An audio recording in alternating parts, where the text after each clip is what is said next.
Conversando com o Guilherme Tchê. Primeiro, Guilherme, que é uma alegria te receber aqui nesse sábado de manhã para batermos um papo sobre a tua trajetória. Muito bom dia, seja bem-vindo. Bom dia, Bruneto. Bom dia a toda a audiência da Rádio Independente. Também fico muito feliz de estar aqui. Um programa muito legal, né? Quando dá, eu também costumo ouvir, porque é sempre um momento de a gente ouvir outras experiências, né? E sempre temos lições para tirar das experiências de outros empreendedores, de outras pessoas, né? E o programa, ele se propõe muito bem e faz muito bem isso, né? De contar um pouquinho da trajetória das pessoas aqui do nosso Vale. Legal, Guilherme, são mais de 22 anos de uma editoria do empreendedorismo no rádio. Para mim é um desafio e, ao mesmo tempo, uma oportunidade muito grande, porque passam por aqui, Guilherme, os mais diversos tipos de empreendedores das mais diversas classes e empresas e segmentos da nossa região. Eu tenho por hábito, sempre no início de cada ano, entrevistar o prefeito eleito e o vice do nosso município. Então, para mim também vai ser um desafio, porque eu quero conhecer um pouco da tua história, a gente que se conhece, mas no detalhe, para a nossa audiência também, nós falamos aqui para 76,8% da audiência do Rádio Jornalismo sábado de manhã, por uma média de mais de 7 mil ouvintes por minuto. Então, te suponha do teu lado ali que tem muita gente do outro lado querendo te conhecer um pouco mais. E a gente fala nesse primeiro bloco, de forma muito objetiva, aqui sobre o Guilherme como pessoa. Lógico, a gente está saindo de uma campanha agora, depois nós vamos falar bastante sobre isso. O Guilherme já foi um servidor público, é muito conhecido aqui na nossa região, mas para que a gente possa endereçar essa nossa entrevista muito para a audiência da Rádio Independente, vamos tentar extrair um pouquinho do lado pessoal do Guilherme e começando pela tua origem, né? Naturalidade, da onde é o Guilherme Tchê? Bom, como muitos que hoje moram em Lajeado, eu não sou natural de Lajeado. Eu nasci em Encantado, tenho 38 anos, mas eu cresci e vivi até meus 18 anos aqui em Lajeado, né? Meus pais se mudaram logo cedo, quando eu tinha entre 1 e 2 anos, para Lajeado. Minha mãe é comerciante, né? Apesar de eu não usar o sobrenome Patucci, eu sou Patucci por parte de mãe, então muitos conhecem minha mãe da loja ali da Patucci na Júlio, né? E o meu pai é dentista, então eles optaram por se mudar para cá no final da década de 80 aí. Então eu sempre brinco que em qualquer lugar que tu vai, tu pergunta quem nasceu aqui, normalmente 50% são naturais de Lajeado e 50% da população de Lajeado veio para Lajeado pelas oportunidades que temos aqui. Então eu também sou um exemplo na prática disso, né? Com 18 anos, 17, 18 anos, eu morei um ano na Itália, eu fiz um intercâmbio escolar que eu estudei o terceiro ano do ensino médio na Itália. Foi uma experiência bacana, uma experiência que felizmente meus pais tiveram a condição de me dar essa oportunidade, né? E sem dúvida tu viver outra cultura, outra realidade, por mais que eu seja descendente de italiano, né? E aqui tenhamos muito da cultura e da origem italiana, viver em outro país é sempre um desafio, porque com 17 anos tu tem que ter uma maturidade também para passar um ano longe de casa, um ano vivendo outra realidade. Então, eu morei um ano na Itália e quando eu retornei, acabei decidindo por cursar economia, né? E é uma coisa curiosa que eu decidi fazer economia porque eu gostava de política. E eu via, muitas vezes, a gente vê nos jornais os economistas dando pitaco em tudo, às vezes pitacos furados, né? Eu falo contra a própria classe, mas faz parte, né? E eu acabei passando na URGS, então em 2005 eu fui para Porto Alegre. Fiquei em Porto Alegre, então cursei economia, me formei em 2010. E enquanto cursava economia, tive a minha primeira experiência profissional fora, vamos dizer, já tinha feito uns bicos com a minha mãe ali na loja, digamos um office boy, aquele cara que dá um pulinho no banco, resolve esses problemas do dia a dia, mas foi em Porto Alegre, enquanto eu cursava economia, que eu tive a minha primeira experiência, vamos dizer, em uma empresa de fato, com outras pessoas. Então, eu ingressei como estagiário na Maquena, uma empresa de máquinas e equipamentos, revende empilhadeiras e também tem a distribuição dos lubrificantes Ipiranga aqui no estado do Rio Grande do Sul. E eu tive a felicidade de entrar como estagiário, na verdade eu entrei como estagiário para tocar uma obra de ampliação que estavam fazendo ao lado da empresa. E eu tive a felicidade de quando entrei como estagiário, são 3 sócios diretores. Eu trabalhava diretamente com um dos sócios diretores, que era o diretor administrativo e financeiro, o João Alexandre Bertotto. E isso foi um desafio, né? Porque tu entra, por mais que seja estagiário, tu já entra com uma interlocução direta com um sócio-diretor de uma empresa de 150, 200 trabalhadores na época. E isso foi um período muito bacana. Eu fiquei 6 meses como estagiário ali, nessa função que eu tinha entrado. E logo depois ele resolveu me efetivar como assistente de administração, já na parte financeira. Então,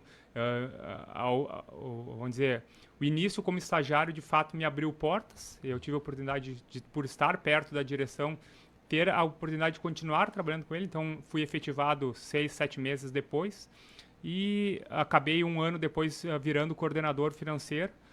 Ali, fiquei por 3 anos ali. Então, em 2010, quando eu estava próximo de me formar, decidi sair porque precisava me dedicar no último semestre à faculdade. Me formei, depois de me formar continuei em Porto Alegre, né? Trabalhei cerca de um ano no Sicredi, na administradora de cartões de crédito do Sicredi. Então, o Sicredi são várias cooperativas, né? Espalhadas aí pelo país, e em Porto Alegre nós temos o centro administrativo do Sicredi, que é onde funciona a centralização. CIS Brasil ali. Isso, na CIS Brasil. Então eu tive a oportunidade de trabalhar ali por um ano.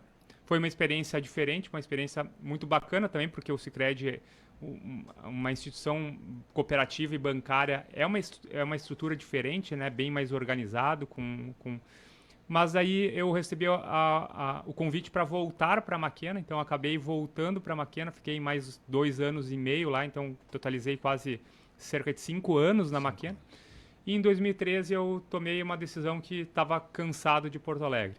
A nossa capital tem muitas virtudes, é uma cidade ótima de se morar, mas comecei a gastar mais tempo no trânsito do que com tempo livre. Então, o deslocamento do dia a dia me tomava mais de 1 hora e meia do meu dia, e acabei daí tomando a decisão de voltar para Lajeado.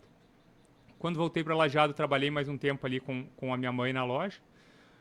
Depois eu passei num processo seletivo no Sistema S, no CS Senat. Fui coordenador administrativo e financeiro ali por cerca de 1 ano e meio. Aqui em Lajeado. Aqui em Lajeado, na unidade aqui de Lajeado. Também uma experiência diferente, né? Uma experiência no Sistema S, que é uma estrutura diferente do privado também. E daí em 2016 tive daí nesse meio tempo, tá? Só para situar, em 2012, mais ou menos, eu fiz uma pós-graduação em Porto Alegre, na Unicinos em Porto Alegre, em gestão empresarial. Então, ainda estava morando em Porto Alegre. Em 2016, eu saí do CS Senat, já um pouco envolvido naquele processo eleitoral que acabou na eleição do Marcelo da Glaucia. E, em paralelo, eu ingressei num mestrado de administração na URGS. Então, em 2016 eu me dediquei a essas duas coisas. Daí, 2017 até 2022, né, a convite do Marcelo e da Glaucia, fui secretário da Fazenda em Lajeado. Foi a minha primeira experiência no setor público, né? Ingressei como secretário, agora eu acho que eu não tinha 30 anos ainda, relativamente jovem, né, por uma função de grande experiência. E naquele momento de renovação dos quadros de secretariado que o Marcelo e a Glaucia propuseram, e foi muito bem sucedido, né? Então, tive a oportunidade de ficar 5 anos e meio na Secretaria da Fazenda, e daí em 2022 eu tomei a decisão eu entendia que meu ciclo enquanto secretário da Fazenda estava cumprido, e acabei saindo e voltando para a iniciativa privada. E acabei trabalhando um pouquinho naquela eleição para deputado estadual, né? Auxiliei na campanha do Douglas Sandri. E em outubro eu fui trabalhar na Rodos e na Dina, né? São 2 empresas de Estrela, como gestor administrativo e financeiro, posição que até agora estou lá e que vamos ver aí nos próximos meses o que vai acontecer. Se continua ou não, tá certo, beleza. Guilherme, casado? Sim, sou casado com a Patrícia. Filhos ainda não? Ainda não. Ainda não, certo. Bom, a gente falou sobre a formação, falamos sobre o histórico familiar. Eu quero trazer um pouquinho para esse bloco também, porque tu vens de uma família empreendedora, né? Tem alguma... e a gente vai falar sobre empreender também na gestão pública, que eu acho que tem um espaço gigantesco. Muitas pessoas acham que não, mas tem. Dá para fazer muita coisa ali. Quais são as principais lições que te marcam vindo de um berço empreendedor, especialmente do comércio? O meu avô, ele era natural de Mussum e ele era alfaiate. Então, alfaiate, para quem não sabe, hoje, né, nem existe mais essa profissão, mas é o cara que fazia roupas, fazia terno, então ele trabalhava sempre nesse setor. E ele teve a oportunidade lá atrás a oportunidade e também a ousadia, né? Porque empreender muitas vezes é sair da zona de conforto e ousar. E ele viu a oportunidade de abrir um comércio, uma loja. Então a primeira loja que ele abriu foi em Mussum. E na época até ele fez uma parceria com a então tinha as trajes Renner. E as lojas, na verdade, iniciaram com o nome de Renner. Então, até quando mudou isso faz uns 20 anos, mais ou menos, que passou a ser Patucci, mas inicialmente todo mundo conhecia como Renner. Então, ele começou com uma loja em Mussum, que é uma cidade de pequeno porte. Claro que na época existia a estrada de ferro lá estava em construção, né? Então tinha o batalhão, era um quadro diferente do que é hoje. Então não era uma cidade tão pequena proporcionalmente se a gente for comparar com Lajeado. Mas ele começou um negócio lá e ele vamos dizer, foi descendo o rio, brinco, né? Ele depois abriu uma loja em Encantato, que daí o meu tio e a minha mãe ficaram responsáveis por tocar. O meu avô, ele tinha, por parte de mãe, tinha 4 filhos, tá? 2 filhos e 2 filhas. Então ele foi abrindo as lojas para os filhos tocarem, né? Então ele também abriu, daí com outro sócio, uma loja em Estrela. Depois abriu mais um negócio em Roca Salles e, por fim, em Santa Cruz do Sul, né? Daí saiu do Vale do Taquari e foi para o Vale do Rio Pardo. Então ele tinha essa visão empreendedora, essa visão de avançar nos negócios e mantendo a característica de negócios familiares, que é sempre um desafio, né? Tu crescer e manter o negócio familiar, e bem sucedido, ele é um desafio. Infelizmente, nessa trajetória foi muito bem sucedida, e muitos me perguntam, tá, mas e tu, por que tu decidiu não continuar no ramo? Essa era uma pergunta minha depois.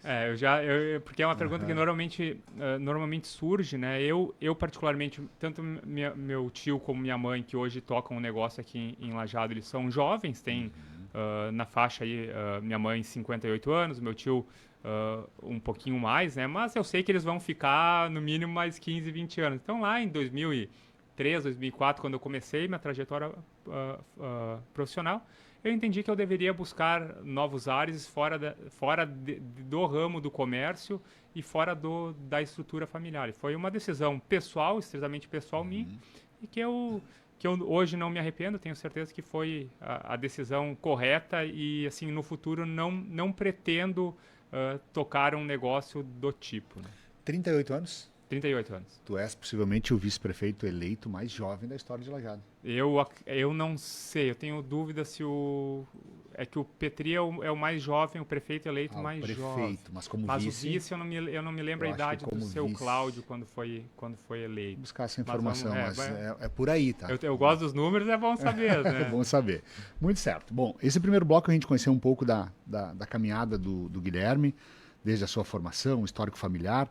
Agora nós temos um intervalo comercial e depois a gente vem para mergulhar sobre a estrutura e a caminhada do Guilherme na gestão pública. Nós temos muita coisa a perguntar para ele. Falamos ao vivo aqui do estúdio Lauro Matias Miller, na sede do Grupo Independente, aqui em Lajeado. Hoje recebendo Guilherme Tchê, vice-prefeito eleito aqui da cidade de Lajeado. O programa Arte de Empreender tem o apoio comercial de Univates, Mariperim Finger Móveis Planejados, Cron Centro Regional de Oncologia, HS Contabilidade, CDL Lajeado, Sicredi, Construtora Diamond, Espaço 3 Arquitetura, Tomasi Logística e também Centro de Educação Básica Gustavo Adolfo. Quero fazer 2 registros aqui, eu tenho muitos a fazer, eu vou tentar colocar na ordem aqui, porque, Gui, eu acho que não é toda hora que a gente tem um vice-prefeito aqui na bancada, então está chovendo aqui mensagem. O Vitorazzi, o Rogério Vitorazzi, meu vizinho, foi teu vizinho durante muito tempo, né? Quer mandar um abraço pro Guilherme e dizer que ele tem total potencial para ocupar o cargo de prefeito de Lajeado. Obrigado, Rogério. Tá conosco lá, nos acompanhando, o Rogério, que é um baita ouvinte nosso. O Giovanni Marasca, parabéns pela trajetória, Guilherme. Lajeado estará em boas mãos por mais 4 anos. Muito sucesso para ti e para Gláucia. O Fábio Kremer, o Muiú, também está conosco. Boa jornada lá na prefeitura, estamos em boas mãos. Valeu, obrigado Marasca, obrigado Fábio e um abraço especial para todos os ouvintes aí, quem está mandando mensagem. Muito legal essa audiência. Tá legal, tá isso aí. Vamos lá. Gui, o significado da tua eleição como vice-prefeito de Lajeado? era uma posição que, se me perguntasse há um ano atrás, eu não me imaginava como político de fato neste momento, né? Mas foi uma decisão que eu tomei. A Gláucia me deu uma semana depois do convite para pensar. Eu pedi uma semana, ela me deu 5 dias, na verdade. Ela encurtou o prazo porque precisava definir. Mas em muito foi tomada pelo fato do que aconteceu em Lajeado no mês de maio. A cheia e a necessidade de nós termos lideranças nesse momento tão difícil. Eu costumo chamar que maio foi um dos capítulos mais tristes, ou talvez o mais triste da história do Vale do Taquari. E eu me senti num compromisso com Lajeado, com a cidade que tão bem me acolheu, tão bem acolheu a minha família. E eu me sinto não só preparado, mas talvez eu seja uma pessoa, modéstia à parte, eu me sinto, digamos, preparado, e eu vejo que eu sou uma pessoa que pode auxiliar muito a Gláucia, né, formar uma dupla com a Gláucia, para este momento que Lajeado precisa, que é tanto a parte de reconstrução, a própria parte de prevenção, que esperamos não ver novamente uma situação dessa, mas nós temos que estar preparados, além de todos os desafios que uma cidade de hoje, 97 mil habitantes, provavelmente 100 mil aí daqui 1 ou 2 anos, impõe, né? Lajeado é uma cidade ótima, uma cidade que a cada dia melhora, felizmente, e aqui vale o registro, isso é fruto do poder público, sim, mas é fruto das pessoas que aqui moram, que aqui investem, que aqui empreendem. Então, Lajeado é o que é por uma construção histórica, e a gente tem o desafio de manter isso, né? Porque nós temos bons exemplos Brasil afora, de cidades que continuam se desenvolvendo, mas infelizmente a gente tem exemplos de cidades que já foram pujantes, já experimentaram crescimento e desenvolvimento, mas infelizmente não conseguiram manter isso. O nosso desafio é que Lajeado continue crescendo e continue se desenvolvendo. Certamente sim. Quando tu aceitas o desafio, ou melhor, o convite lá para a secretaria lá no passado, né? E eu tenho convicção disso porque a população pensa assim, né? Já não tinha lá no subconsciente a tua ideia de um dia se tornar ou prefeito ou vice-prefeito da cidade? Ou isso não passava pela tua cabeça? Talvez com 60 anos, sim. Tá? Eu tinha, na verdade, eu queria construir uma trajetória na iniciativa privada, mais longa, talvez, né? E, querendo ou não, assim, apesar dos meus 38 anos, até hoje eu tenho mais de 10 anos de experiência e vivência no setor privado, o que também conta muito quando tu vem para o público. Tá? Sim. Mas eu me via, talvez, almejando um papel de liderança desse tipo mais adiante na minha trajetória pessoal e profissional.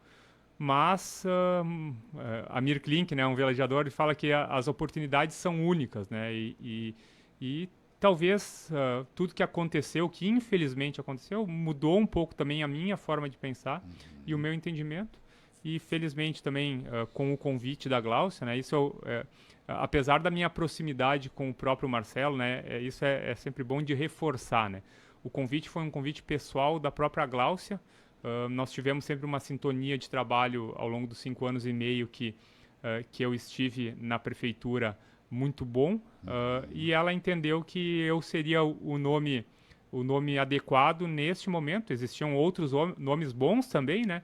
Mas neste momento ela entendeu que o convite deveria ser feito para mim, e felizmente a dobradinha até agora deu certo, né? Deu certo na eleição, agora cabe a nós fazer um bom governo, né, mantendo os acertos do governo do Marcelo e da Gláucia, mas também sabemos que temos outros desafios a enfrentar e outros avanços a fazer. Certamente. Tu tá com os teus fãs aqui conectados, ó.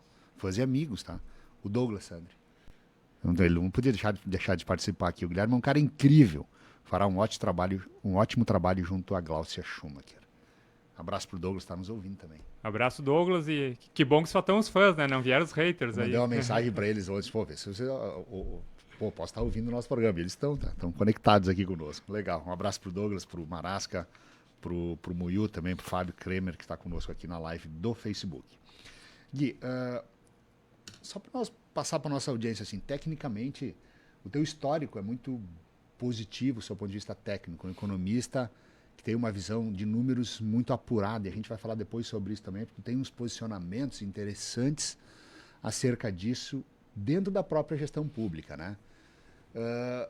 onde é que entra o papel do vice-prefeito, especialmente o teu perfil dentro de uma administração de um orçamento de mais de 700 milhões, de uma das maiores cidades do nosso estado e a mais pujante do nosso vale, porque é importante ter um vice-prefeito muito atuante. Como é que tu vai te posicionar e qual é que é o teu principal objetivo, especialmente nesse primeiro ano de governo?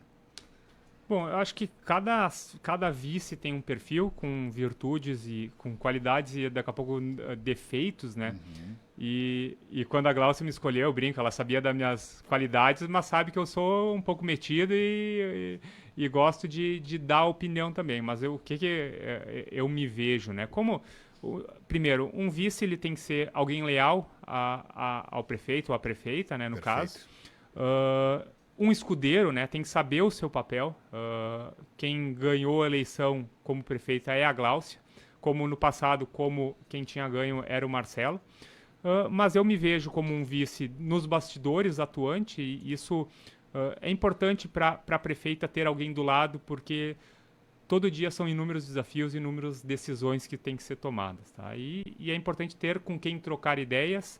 Muitas vezes a gente não concorda, e esse é o papel do vice, às vezes, é dizer, não, quem sabe a gente vai por esse caminho, quem sabe, e tentar construir consensos, tanto com a prefeita, mas também com os próprios secretários. Então, por ter sido secretário por 5 anos e meio, eu pretendo ter uma proximidade também com os nossos secretários, para auxiliar em demandas do dia a dia, em desafios que muitas vezes é importante a prefeita ou o vice estarem presentes para validar muitas ações e para acompanhar no dia a dia. Então felizmente eu tenho um conhecimento do setor público razoável, né?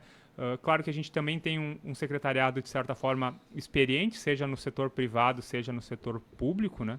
Mas quando tu age em grupo, né, é mais fácil as decisões, tu consegue tomar melhores decisões e decisões mais precisas, assim. Então, eu me vejo dessa forma. E eu também,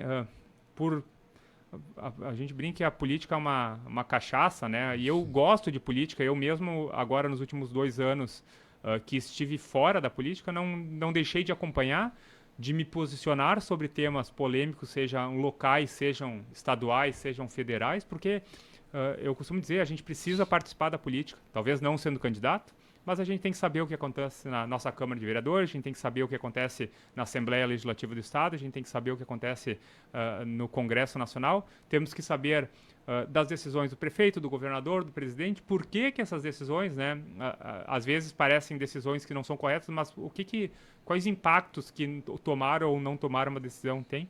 E eu pretendo também estar próximo, dialogando com o Poder Legislativo. Bacana, bacana. A propósito, Gui, a secretaria que tu vinhas antes, ela não é uma secretaria muito politizada.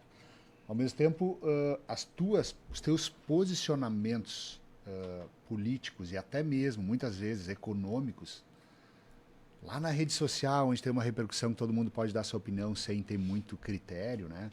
Elas sempre foram muito fortes e não muito populares. Tu não vai agradar até porque é o teu ponto de vista. E muitas vezes, eu acompanhando lá, tu não ia pro embate, mas tu nunca deixa de colocar o teu posicionamento. Tu passa agora por um momento diferente, com uma vitrine maior, de um posicionamento mais estratégico dentro do governo, também político. Tu vai continuar te posicionando assim? Sim, vou continuar me posicionando, mas talvez eu tenha que escolher um pouquinho melhor as brigas que me meto. Mas eu sempre fui uma pessoa que procurei debater sobre política, debater sobre economia, não impondo a minha visão, mas dando a minha visão. E sempre de forma educada, sempre de forma, Perfeito. Mesmo com quem muitas vezes diverge de mim de forma deselegante ou deseducada, né? Eu sempre procurei manter, porque eu acredito que o bom debate ele é fundamental, nem todo mundo precisa concordar, mas não se combate, eu vou usar um exemplo até de algo que vi recentemente, não se combate discurso de ódio com discurso de ódio, né? Então a gente tem que construir um país, um estado e uma cidade melhor com o bom diálogo, divergências vão existir, são naturais e, vou dizer, as divergências são boas para a gente muitas vezes construir os caminhos, porque não existe muitas vezes a decisão correta aqui, ali na frente ela pode não ser a mais correta e nem sempre, e não existe fórmula pronta, né? Dizer, o que deu certo aqui, se a gente repetir exatamente em outro município vai dar certo. Não, cada cidade, cada país tem também suas características. Perfeito. Olha só, eu tenho aqui, eu vou registrar nesse dia várias mensagens, não vou deixar de fazer isso até porque tá bombando. E peço desculpas se eu não conseguir colocar todos aqui no ar, tá? Mas o Farelinho Vorm. O Guilherme é uma pessoa muito inteligente, se preocupa muito com o nosso município. Estamos em ótimas mãos. Será uma peça fundamental neste governo. Depois até uma carne vou pagar para ele lá em casa. Essa aí... Tá pronto churrasco já. Não, o problema é se toda a audiência for lá, né? Farelinho, grande figura. Um abraço, está nos ouvindo aqui. A Patrícia Scheibel. O Guilherme é a pessoa mais íntegra e inteligente que eu conheço. Tem meu respeito e me orgulha muito. Tá aí a esposa, né? Pô, mas eu dizia isso lá no início do programa, quando eu comecei a apresentar aqui. A esposa, pelo menos, tem que estar participando com a gente. E tem que elogiar, né? Tem que elogiar. Nós também temos aqui o Vlad Martins. Ele faz uma provocação a ti aqui, ó. O bom TCC do Guilherme na conclusão do curso de Economia na URGS foi centrado nas opiniões de Roberto Campos, que se denominava um idiota da objetividade. Dito isso, gostaria de perguntar a ele se acredita que a falta de mão de obra em Lajeado deve-se ao Bolsa Família e quais os planos para mitigar a pobreza. Abraços e que ele com a Gláucia façam um grande governo para todos. Obrigado pela pergunta, Vlad. E o Vlad é uma pessoa que eu já tive embates de a gente discordar e sempre com educação e é assim que a coisa tem que ser. Respondendo a última pergunta, eu vou remeter também, o meu TCC foi sobre Roberto Campos, né, que foi um economista brasileiro, que é o avô do Roberto Campos Neto, que atualmente é o presidente do Banco Central. E ele falava que o respeito ao criador de riqueza é o começo da solução da pobreza. Então eu entendo que o Brasil falhou em demonizar muitas vezes o empreendedor, a pessoa que assume risco, que gera emprego e renda. E eu vejo que muito da solução da pobreza ou do desenvolvimento econômico e social, né, passa por isso, por a gente criar um ambiente próspero para os negócios, próspero para se empreender, de um estado menor, que infelizmente, talvez com uma carga tributária menor, só que infelizmente a gente quer, vamos dizer, cobrar impostos de poucos impostos, mas a gente tem uma estrutura, um estado que quer fornecer tudo de forma gratuita. Então essa é uma discussão que o país tem que ter. Hoje os nossos benefícios não cabem no nosso PIB, infelizmente. A gente vê isso com um governo aí que gasta mais do que arrecada. E pior do que isso, uma parte da classe política, não só da classe política, mas da população, achando que é normal um governo gastar mais do que arrecada e que isso não vai gerar efeitos, vai gerar mais endividamento, vai gerar mais inflação e isso vai gerar instabilidade para o país. Sobre o Bolsa Família, até provavelmente ele me provocou porque ele viu um post, um comentário polêmico que eu fiz. Na verdade tem uma discussão... a culpa da falta de mão de obra é porque temos muitos beneficiários do Bolsa Família. Primeiro, acho que é essencial que receba Bolsa Família quem de fato precise. Tá? Tem que existir uma fiscalização, temos que ter um controle para que o Bolsa Família existe justamente para dar suporte para as pessoas mais vulneráveis e em extrema pobreza. Isso tem que continuar acontecendo. O Bolsa Família é um programa bem sucedido, talvez uma das melhores políticas públicas da história do Brasil. E convém registrar, tá?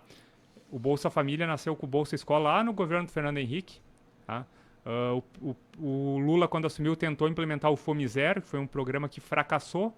E, felizmente, ele tinha bons técnicos dentro do governo que falaram, não, o caminho é pegar o Bolsa Escola, unificar com outros programas e criar o Bolsa Família. Então, o Bolsa Família é um programa, uma política pública excelente, de excelentes resultados. Sobre se isso acaba incentivando as pessoas a não trabalhar. Eu trouxe para a realidade local, tá? Eu acho que tem locais que talvez isso aconteça, em especial região norte e nordeste, que o benefício pode gerar um incentivo a não procurar emprego. Mas a nível local, hoje, proporcionalmente, Lajeado não tem uma proporção muito grande de beneficiários do Bolsa Família em comparação com o resto do estado. E não vejo que a falta de mão de obra decorra desses benefícios específicos em Lajeado. via de regra, tá? Óbvio que pontualmente, exceção, deve ter alguma situação assim, mas em Lajeado a falta de mão de obra é mais fruto, e não é só em Lajeado, né? Todo o Vale do Taquari, talvez toda a parte nordeste aqui do Rio Grande do Sul também, é mais do desenvolvimento econômico e, de fato, de uma inversão cada vez nascem menos pessoas, então a gente está em um envelhecimento da população. Então é um desafio que temos desafio. E que vamos ter que saber lidar da melhor forma possível. Mas é uma coisa que, de certa forma, veio para ficar e nós vamos ter que nos adaptar. Maravilha. Bem respondido aí ao nosso amigo Vlad Martins, que está conosco aqui. Inclusive ele responde aqui, ó, obrigado, mandou bem nas respostas. O Vlad é muito atuante aqui na comunicação, aqui com os veículos de comunicação aqui da nossa região. Secretariado já definido, como é que tem sido? Esse que também é um momento interessante. Eu estava em Porto Alegre ontem, fazer um parênteses aqui, e lá em Porto Alegre estava ouvindo a Gaúcha e estava entrevistando o prefeito eleito, o Roberto Melo. Sebastião Melo. Desculpa, Sebastião Melo. E aí perguntaram para ele, tá, Sebastião, e o secretariado? Nada? Não, ainda não vou divulgar. Eles ainda não divulgaram o secretariado de Porto Alegre, tá? E eu imagino que isso deve ser um trabalho também bastante árduo para vocês. Como é que está isso, Gui?